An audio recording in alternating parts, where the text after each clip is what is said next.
Han Li took a glance at his surroundings, then turned to Taoist Xie as he said, "We've already wasted enough time, so let's keep going, Brother Xie." Taoist Xie nodded in response, then flew onto the green flying carriage before releasing an incantation seal, and the carriage immediately sped away as a streak of green light. At the center of the carriage, Han Li was seated with his legs crossed, assessing his own internal condition. Even though his baleful decay had already been delayed by time law powers imbued within the thread of time, the baleful qi in his body still hadn't receded at all, and 3 of his originally uncontaminated immortal acupoints had also been infiltrated by baleful qi. Han Li's heart sank slightly upon seeing this, but a thought then suddenly occurred to him, and he opened his eyes before flicking a finger through the air, conjuring up a mirror of water in front of himself. Through his reflection in the mirror, Han Li could see bursts of gray light occasionally flashing through his eyes, turning his pupils a murky gray color. And it seemed that the frequency at which his pupils were turning gray had increased from before. With a sweep of his sleeve, Han Li swept away the mirror as a contemplative look appeared on his face. Given what he currently knew, it appeared that the northern glacial immortal region was only a small and rather secluded immortal region in the true immortal realm, one that had barely any high zenith cultivators. Hence, even though he had been trying to gather information on the 5 decays, his efforts had largely proven to be futile. On top of that, his current situation was rather different from the normal 5th decay that one could expect to experience, and his only option at this point was to try and find a solution after he reached the Black Mountain Immortal region. All of a sudden, another thought occurred to Han Li, and he flipped a hand over to produce his Dragon 5 Reincarnation Palace mask before putting it on. Sure enough, there had already been quite a few responses to the requests that he had made for Origin Void Pill refinement ingredients. Close to an hour later, as Han Li stowed away the mask again, a small pile of these ingredients had already appeared beside him. He instructed Taoist Xie and the others to keep a close eye on Jin Tong, then quickly scoured the surrounding area to ensure that nothing was amiss, before sweeping a sleeve through the air to summon his silver pill cauldron. With another sweep of his sleeve, his flame of essence was released, and it landed beneath the cauldron in its miniature humanoid form. A burst of terrifying heat instantly erupted out of the fiery figure's body, and it seemed to have become even more powerful than before.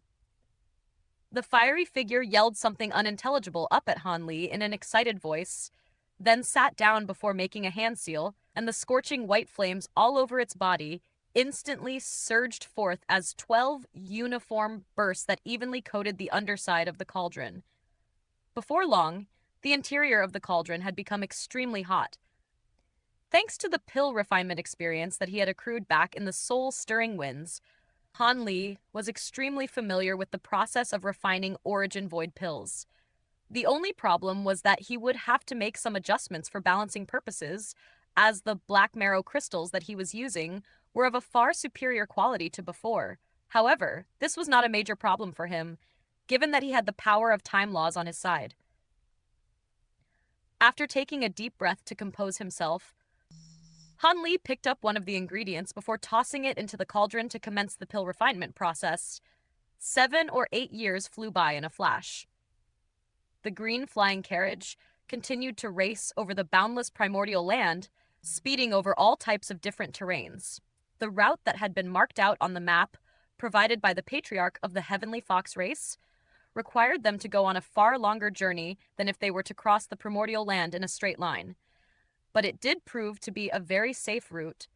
Occasionally, some primordial beasts would get in their way, but none of them stood a chance against Mo Guang, Taoist Xie, and Xiao Bai. All the while, Han Li remained seated within a light barrier, casting a string of incantation seals into the silver cauldron in front of him. Right at this moment, a burst of silver light flashed over the cauldron, and the lid flew off on its own to reveal a glistening black Origin Void pill inside. A faint smile appeared on Han Li's face upon seeing this, and he carefully stowed the pill away, then stowed the silver cauldron and the flame of essence away as well. Up to this point, He had exhausted all of the ingredients that he had purchased, and with those ingredients, he had managed to refine around 2 dozen Origin Void pills. He picked up one of the pills, then scrutinized it for a moment before swallowing it. He had to take one of the pills to ensure that it was indeed what he needed. As soon as the Origin Void pill entered his stomach, it immediately began to melt, turning into a burst of cold power that flowed through his body. Nothing of particular interest took place. The power of the pill merely resonated somewhat with the baleful qi in his body, but it did nothing aside from that. However, Han Li knew that the pill took some time to truly take effect, so he wasn't overly concerned, and he closed his eyes to meditate while waiting for the pill to do its work. Close to a year passed by. All of a sudden, the burst of cold power formed by the Origin Void pill drew to a halt near Han Li's lower abdomen, where it transformed into a strange vortex that was constantly revolving while forming a special connection with the baleful qi in his immortal acupoints. The baleful qi in his body gradually began to fall dormant, and even the baleful qi in his immortal acupoints had become a lot more sluggish. Han Li raised an eyebrow as he flicked a finger through the air to conjure up a mirror of water, and through his reflection, he could see that the gray light in his eyes had already completely faded, restoring his pupils to close to their original color. This was naturally quite a relief. If his pupils were to occasionally turn gray once he entered the Black Mountain Immortal region, then it most likely wouldn't be long before he became a target of the Heavenly Court. Even though he could take certain measures to disguise the abnormal coloration of his eyes, there was no guarantee that he wouldn't be exposed. Now that his baleful qi had entered a dormant state, and his pupils had largely returned to normal, his chances of being exposed were significantly decreased.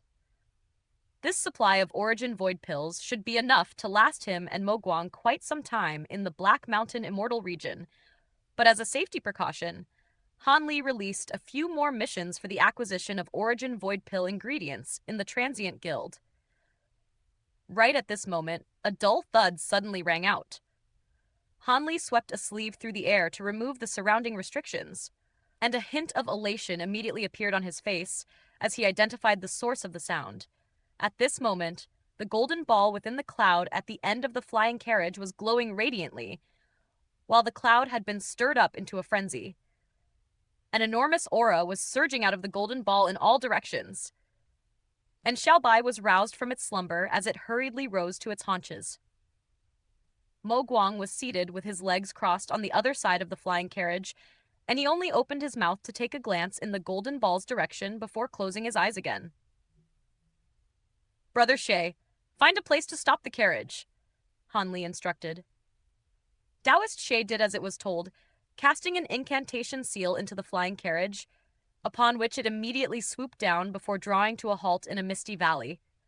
All the while, the golden light radiating from the golden ball was becoming brighter and brighter, and at this point, it was glowing as radiantly as the sun.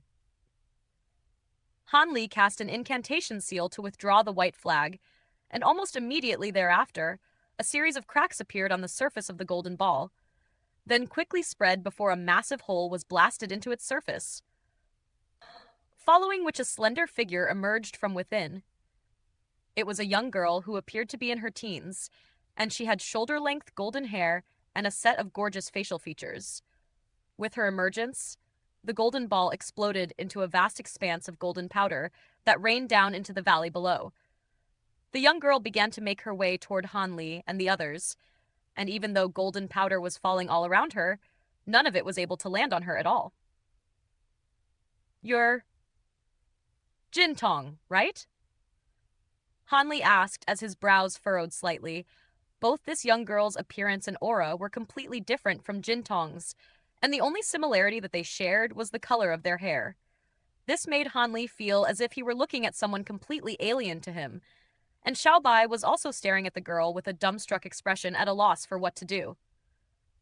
The girl gave Han Li a nod, then stretched lazily as she said, "Even now, when I look back on what happened over these past years, it still feels like a dream." Her voice had also changed drastically, and it was extremely pleasing to the ears, but was completely devoid of emotion. Hanli's brows remained furrowed as he scrutinized Jintong with his bright sight spirit eyes, and some skepticism still remained on his face. Why are you looking at me like that, uncle? If I'm not Jintong, then who am I? The gold-devouring immortal that was chasing after us? I've gained a lot of new memories after devouring that thing, but I'm still the same Jintong from before, Jintong said as a mischievous smile appeared on her face, only to fade immediately thereafter. Have you recalled something? Hanli asked as his brows finally unfurrowed. Through their spiritual connection, he could tell beyond a reasonable doubt that this was indeed Jintong. Jintong was silent for a moment, then suddenly extended a curtsy toward Hanli as she said, "Thank you for looking after me for so long, uncle. Without you, I would have never been able to make it to this point." Why are you suddenly saying this? Hanli asked with a surprised expression. I want to go out on my own and search for other gold-devouring immortals, Jintong replied. Have you already found some other gold-devouring immortals? Hanli asked. No, but I have a vague sense of where they are, Jintong replied.